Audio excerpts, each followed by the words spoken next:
ಆಪ್ತಮಿತ್ರ ಚಲನಚಿತ್ರದಲ್ಲಿ ನಾಗವಲ್ಲಿ ಪಾತ್ರವು ಕನ್ನಡ ಚಲನಚಿತ್ರದ ಅತ್ಯಂತ ಸ್ಮರಣೀಯ ಮತ್ತು ಪ್ರಭಾವಶಾಲಿ ಪಾತ್ರಗಳಲ್ಲಿ ಒಂದಾಗಿದೆ. ಈ ಪಾತ್ರವನ್ನು ನಟಿ ಸೌಂದರ್ಯರವರು ಅದ್ಭುತವಾಗಿ ಪೋಷಿಸಿದ್ದಾರೆ.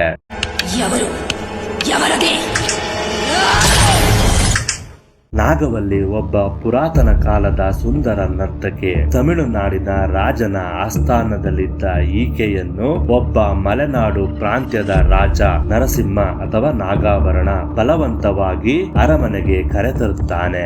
ಆದರೆ ನಾಗವಲ್ಲಿ ತನ್ನ ಪ್ರಿಯಕರ ಗುಣಶೇಖರನನ್ನು ಪ್ರೀತಿಸುತ್ತಿರುತ್ತಾಳೆ. ಇದರಿಂದ ಕೋಪಗೊಂಡ ರಾಜ ಅವರಿಬ್ಬರನ್ನು ಕೊಲ್ಲಿಸುತ್ತಾನೆ. ಸಾಯುವ ಮುನ್ನ ನಾಗವಲ್ಲಿ ರಾಜನ ವಂಶವನ್ನು ನಾಶ ಮಾಡುವುದಾಗಿ ಶಪಥ ಮಾಡುತ್ತಾಳೆ.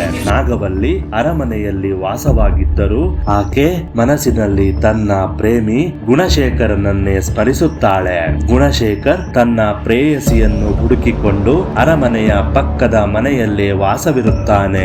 ಅವರಿಬ್ಬರು ರಹಸ್ಯವಾಗಿ ಭೇಟಿಯಾಗುತ್ತಿರುವುದನ್ನು ರಾಜನು ಗಮನಿಸುತ್ತಾನೆ.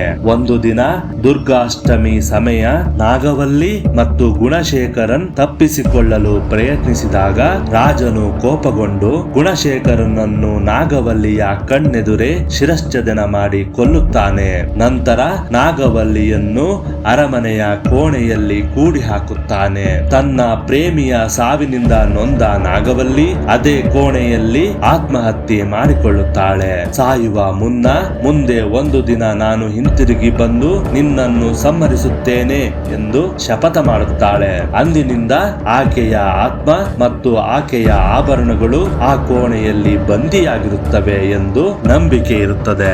ಈ ಚಿತ್ರದಲ್ಲಿ ಸೌಂದರ್ಯ ಅವರು ಗಂಗಾ ಎಂಬ ಆಧುನಿಕ ಮಹಿಳೆಯ ಪಾತ್ರ ಮಾಡಿದ್ದಾರೆ.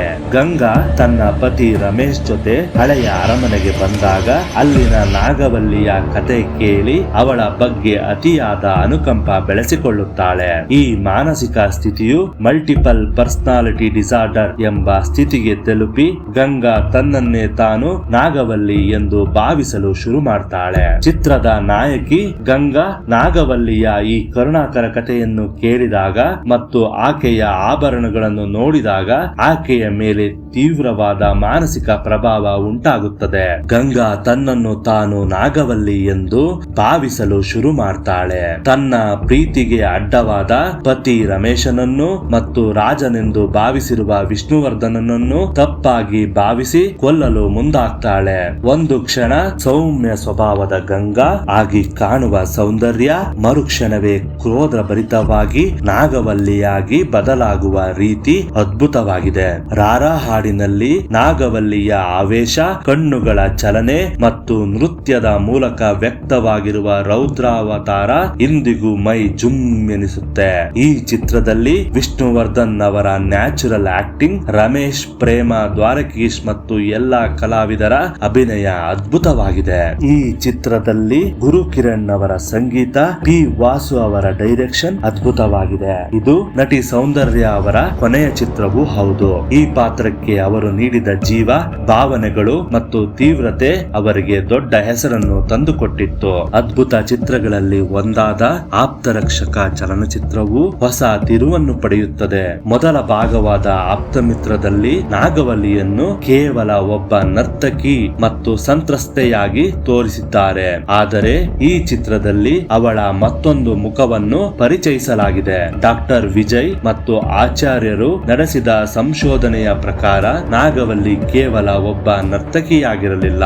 ಅವಳು ಕಾಮ ಪಿಶಾಚಿ ಮತ್ತು ಅನೇಕ ಪುರುಷರೊಂದಿಗೆ ಸಂಬಂಧ ಹೊಂದಿದ್ದಳು ಎಂದು ಈ ಚಿತ್ರದಲ್ಲಿ ಉಲ್ಲೇಖಿಸಲಾಗಿದೆ. ಈ ಕಥೆಯ ಪ್ರಕಾರ ವಿಜಯ ರಾಜೇಂದ್ರ ಬಹದ್ದೂರ್ ಎಂಬ ಕ್ರೂರ ರಾಜನು ನಾಗವಲ್ಲಿಯನ್ನು ಪ್ರೀತಿಸುತ್ತಾನೆ. ಆದರೆ ನಾಗವಲ್ಲಿ ತನ್ನ ಪ್ರೇಮಿಯಾದ ರಾಮನಾಥನನ್ನು ಪ್ರೀತಿಸುತ್ತಿರುತ್ತಾಳೆ. ರಾಜನು ಅವಳನ್ನು ಪಡೆಯಲು ರಾಮನಾಥನನ್ನು ಕೊಂದಾಗ ನಾಗವಲ್ಲಿ ಕೂಡ ಆತ್ಮಹತ್ಯೆ ಮಾಡಿಕೊಳ್ಳುತ್ತಾಳೆ. ನಾಗವಲ್ಲಿಯ ಆತ್ಮವು ಸರಸ್ವತಿಯ ಬದಲು ಗೌರಿಯನ್ನು ಆವರಿಸುತ್ತದೆ.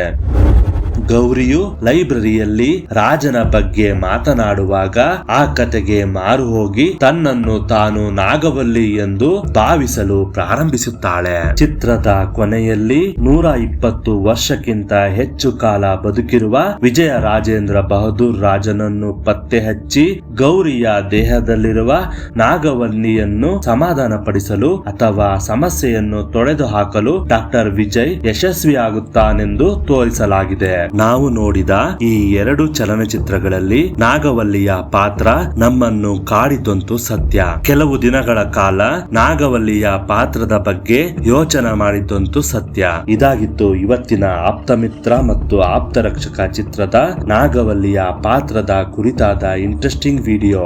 ಈ ವಿಡಿಯೋ ಇಷ್ಟವಾಗಿದ್ದಲ್ಲಿ ಲೈಕ್ ಮಾಡಿ, ಕಮೆಂಟ್ ಮಾಡಿ, ಸಬ್ಸ್ಕ್ರೈಬ್ ಮಾಡೋದನ್ನ ಮಾತ್ರ ಮರಿಬೇಡಿ. ಧನ್ಯವಾದಗಳು.